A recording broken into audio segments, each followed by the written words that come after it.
25 years ago, a senseless crime rattled and repulsed East Tennessee. A family from Knoxville was shot and left to die on the side of a road. Only the toddler survived. Well, today, Peter Lillelid is 27 years old. After spending most of his life in Sweden, he's moved back to the United States, settling in Connecticut. We traveled there to hear his story of overcoming tragedy and why he returns to East Tennessee. Life can take drastic turns, sometimes unfortunately for a quite horrible, in a horrible way, of course. But it can go for the better as well. Peter Lillelid knows that from experience. He and Caitlin, his wife of 2 years, are building a life in Stamford, Connecticut, living that better he speaks of. The drastic, horrible turn he mentions happened 25 years ago.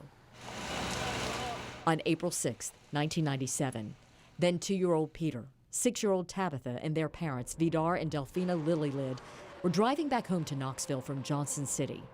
At a rest stop in Greene County, a chance meeting with 6 young people from Kentucky turned deadly. They kidnapped the family, forced Vidar to drive his van to a remote road in order to steal it, lined them up along a ditch, and gunned them down. Peter, shot twice, was the sole survivor. He lost an eye and the ability to walk without assistance. 2 days later, the killers were caught in the stolen van at the Arizona-Mexico border crossing.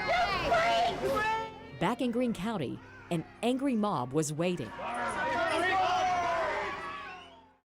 But for my whole life, I have no recollection of anything to do to my first 2 years in the United States, in Tennessee. After the shooting, his aunt, his father's sister, Rhonda Heyer, and her husband, Ode, adopted Peter, raised him as their own in Sweden, thousands of miles away from the horror of that night in April. In 2007, WBIR traveled to Sweden to see Peter's life as a 12-year-old. 10 years ago, I be shot in the rig and head. And I always known the story. There was never any one moment where they broke it to me. Peter's adoptive parents also made sure he grew up knowing the stories of Tabitha, Delphina, and Vidar. I always looked at pictures of my mom and dad growing up, since there were photo albums when both of them were young, before kids, of course.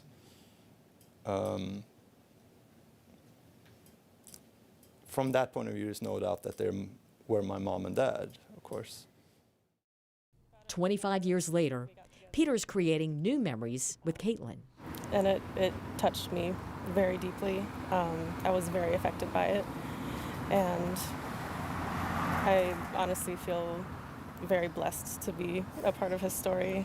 The couple recently traveled to Sweden to see family and are planning a trip to East Tennessee. In fact, Peter has made a number of visits over the years.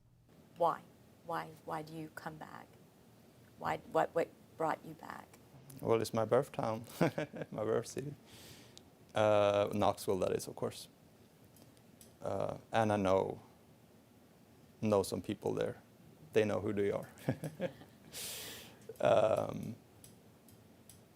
It makes for a good place to visit, seeing the folks there, just have a good time.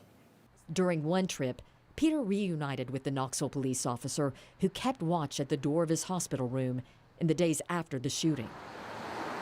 Despite the senseless crime that took so much, Peter isn't bitter. He's grateful for the people of East Tennessee living in a place he once called home. Attention, time, energy, and foremost love was focused on me. Which, of course, it's a huge understatement to say I appreciate that. Robin, you mentioned that Peter was raised by his father's side of the family, but he also has a connection to the mother's side as well. Very, very much so, yes. He told me he's always stayed in contact with Delfina's family. As a boy, he traveled to the U.S. regularly to see them, and he's especially close to Delfina's sister, who lives in New York City, which is about 45 minutes away from where he lives in Stamford, Connecticut. So they are close. That is great news to hear, and we appreciate you with the update.